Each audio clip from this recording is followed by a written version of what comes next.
بسم الله الرحمن الرحيم الحمد لله رب العالمين والعاقبة للمتقين فلا عدوان إلا على الظالمين والصلاة والسلام على أشرف الأنبياء والمرسلين نبينا محمد وعلى آله وصحبه ومن تبعهم بإحسان إلى يوم الدين أما بعد அன்புக்குரிய flash media சொந்தங்கள் அனைவருக்கும் அஸ்ஸலாமு அலைக்கும் வரஹ்மத்துல்லாஹி வபரகாத்துஹு.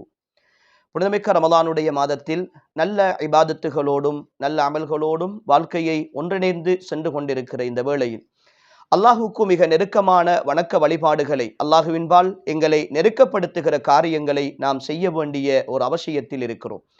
அந்த வகையில்தான் புனிதமிக்க ரமலானுடைய மாதம் வந்துவிட்டால் இந்த ரமலானில் அதிகம் நாம் பேசுகிற ஒரு விஷயம் அல்லாஹுக்காக தர்மம் செய்கின்ற ஒரு விஷயம். ஏனெனில் இந்த ரமலான் தான் ஏழைகளுடைய பசியை உணர்த்துகின்ற மாதமாகவும் அவர்கள் படுகின்ற சிரமங்களையும் கஷ்டங்களையும் எங்களுக்கு சொல்லித் தருகின்ற மாதமாகவும் இருக்கிறது.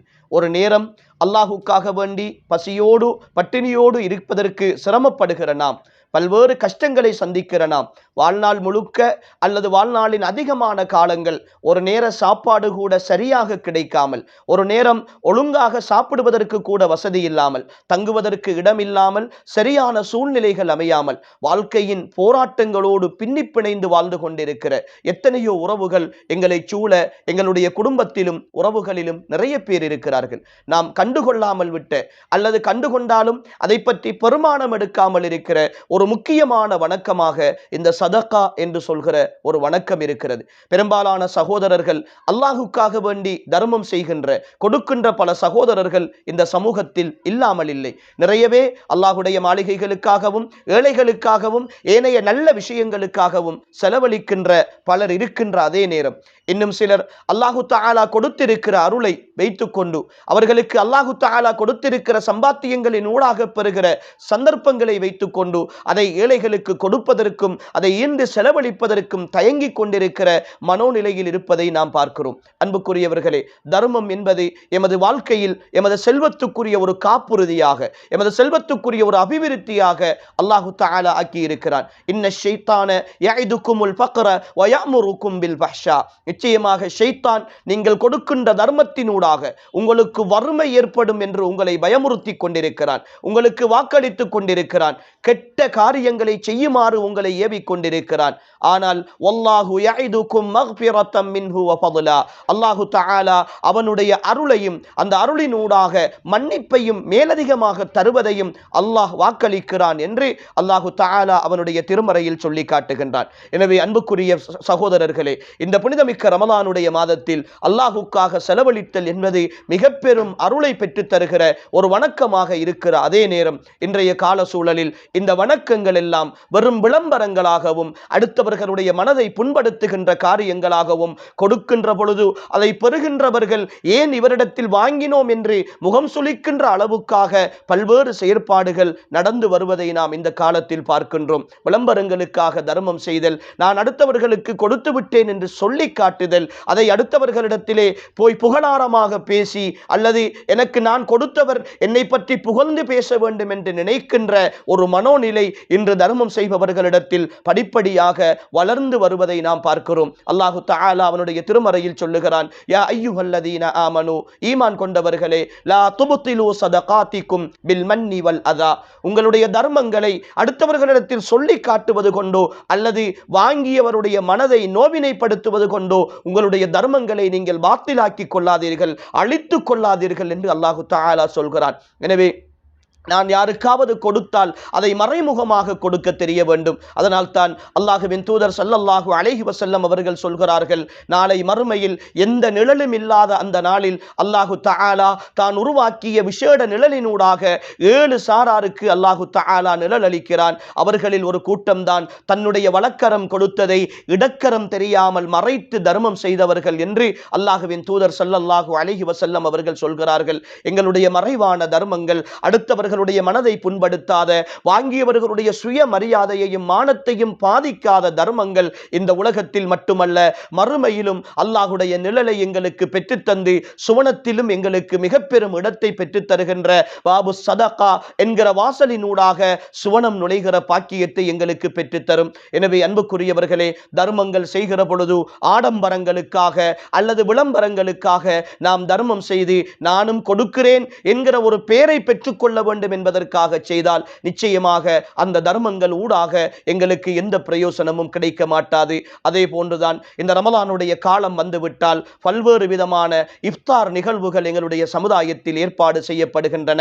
நல்ல விஷயம். கட்டாயம் அடுத்தவர்களுக்கு நோன்பு திறக்க செய்வது, அடுத்தவர்களுக்கு இஃப்தார்களை ஏற்பாடு செய்து கொடுப்பது மிகப்பெரிய ஒரு வணக்கமாக பெருமானார் ஸல்லல்லாஹு அலைஹி வஸல்லம் அவர்கள் எங்களுக்கு சுட்டி காட்டுகிறார்கள். ஒரு நோன்பாளியை நோன்பு திறக்க வைத்தால் அந்த நோன்பாளிக்கு கொடுக்கின்ற கூலியை போன்று அல்லாஹு தஆலா அந்த நோன்பு திறக்க செய்தவருக்கும் கூலி கொடுக்கிறான் என்று பெருமானார் ஸல்லல்லாஹு அலைஹி வஸல்லம் அவர்கள் சொன்னதன் ஊடாக ஒரு நோன்பாளி அல்லாஹுக்காக வேண்டி அடுத்தவரை நோன்பு திறக்க செய்கிற பொழுது அதன் மூலமாக அபரிமிதமான நன்மைகளை பெற்றுக் கொள்கின்றார். ஒரு 10 நோன்பாளிகளுக்கு ஒரு நாளில் நோன்பு திறக்க செய்தால் 11 நோன்புகளை ஒரே நாளில் நோற்ற கூலியை அல்லாஹு தஆலா அவருக்கு கொடுக்கிறான். ஆனால் எங்களுக்கெல்லாம் தெரிந்த செய்தி, ஒரு நோன்பாளிக்கு கிடைக்கிற கூலி என்பது அது மட்டிடப்படாதது. அதனால் தான் இது நோன்பு எனக்குரியது, அதற்குரிய கூலியை நானே கொடுக்கிறேன் என்று அல்லாஹு தஆலா பொறுப்பேற்றிருக்கிறான். எனவே ஒரு நோன்புக்கு கிடைக்கின்ற கூலி என்பது அல்லாஹ்விடத்தில் மிக விசாலமானது.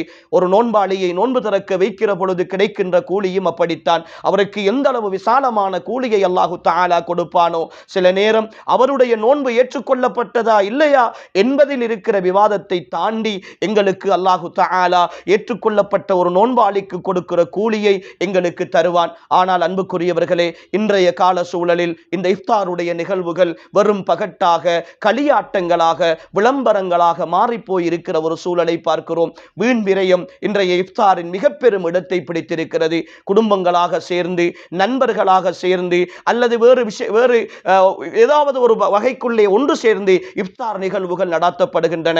100 பேருக்கு தேவையான உணவு ஒரு 10 பேருக்கு எடுக்கப்படுகிறது. ஆனால் அதில் முழுமையாக வீண்விரயம் செய்யப்படுகிறது. சில நேரங்களிலே சகன் ஏற்பாடுகள் செய்யப்படுகின்றன. வந்திருப்பவர்கள் ஒரு 15-20 பேர் இருப்பார்கள். அதிலே சில குழந்தைகளும் இருப்பார்கள். ஆனால் அத்தனை பேருக்கும் சேர்த்து ஒரு 50-60 பேருடைய சாப்பாடு தன்னுடைய பொருளாதாரத்தை காட்டுவதற்காக, தன்னுடைய வசதியை காட்டுவதற்காக அல்லது தான் இவ்வளவு செலவழித்திருக்கிறேன் என்று சொல்வதற்காக ஆடம்பரமாக செய்கின்ற நிலையை பார்க்கிறோம். சில குடும்பங்களில் குடும்ப ஒன்று கூடல்கள் நடக்கும். குடும்பங்களிலே இருக்கிற ஏழைகள் கழிக்கப்பட்டு பணக்காரர்கள், காசு கொடுப்பவர்கள், புகழ்பவர்கள் என்று சொல்லி ஒரு சாராருக்கு மட்டுமான இஃப்தார்கள் நடைபெறும். அதே போன்று இன்னும் சில இடங்களிலே நண்பர்களாக ஒன்று சேர்ந்து நடத்துகிற இஃப்தார்களும் இப்படியான நிகழ்வுகள், அவைகள் புகைப்படங்கள் எடுத்து ஏதோ ஒரு வகையில் சமூக வலைத்தளங்களில் பதிவிடப்பட வேண்டும், இப்படி செய்திருக்கிறோம் என்பதை காட்ட வேண்டும் என்பதற்கான நிகழ்வுகளாக மட்டுமே இன்றைய இஃப்தார்கள் மாறிப்போய் இருக்கின்ற சூழலை பார்க்கிறோம். அன்புக்குரியவர்களே, இஃப்தார் என்பது ஒரு இபாதத், ஒரு வணக்கம். அந்த வணக்கம் வணக்கமாக நிறைவேற்றப்பட வேண்டும். அந்த வணக்கத்திற்குள் அடுத்தவர்களுடைய பெருமையோ புகழோ எங்களுக்கு சேர வேண்டும் என்கிற உணர்வு வருமாக இருந்தால்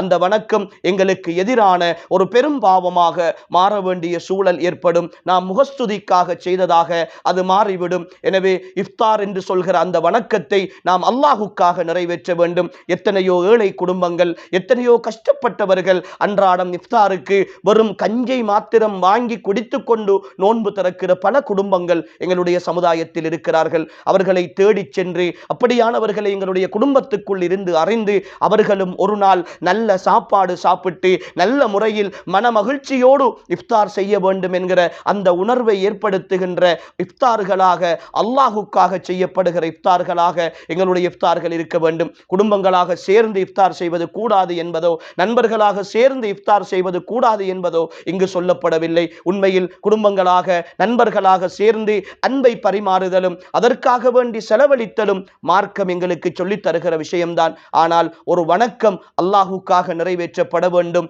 என்கிற விஷயத்தில் வீண் விரயங்கள் தவிர்க்கப்பட்ட நல்ல நோன்பாக இந்த நோன்பு அன்புக்குரியவர்களை அமைய வேண்டும். இந்த கால பகுதியில் இவ்வாறான விளம்பரங்களுக்காக செய்கிற வணக்க வழிபாடுகளை முற்றுமுழுதாக தவிர்த்து நாம் எமது உயிரோட்டம் உள்ள ஒரு நோன்பை அமைத்து அல்லாஹுக்காக மறைமுகமாக தர்மம் செய்து அல்லாஹுடைய நாளை மறுமையில் அல்லாஹ் வழங்குகின்ற அந்த நிழலை பெற்றுக்கொள்கின்ற அந்த முயற்சியில் இந்த ரமலானை முழுமையாக பயன்படுத்துவோம். எல்லாம் வல்ல அல்லாஹு தஆலா என்னையும் உங்களையும் பொருந்திக் கொண்டு இந்த உலகத்தில் அவனுக்காகவே வாழ்ந்து மறைமுகமாக தர்மம் செய்து அவன் தருகின்ற உயரிய சுவர்க்கத்தை பெற்றுக்கொள்ளக்கூடிய நல்ல மக்களுடைய கூட்டத்தில் அல்லாஹ் நம் அனைவரையும் சேர்த்தருள்வானாக. வ ஆகிரு தஅவானா அல்ஹம்துலில்லாஹி ரப்பில் ஆலமீன். வஸ்ஸலாமு அலைக்கும் வரஹ்மத்துல்லாஹி வபரகாத்துஹு.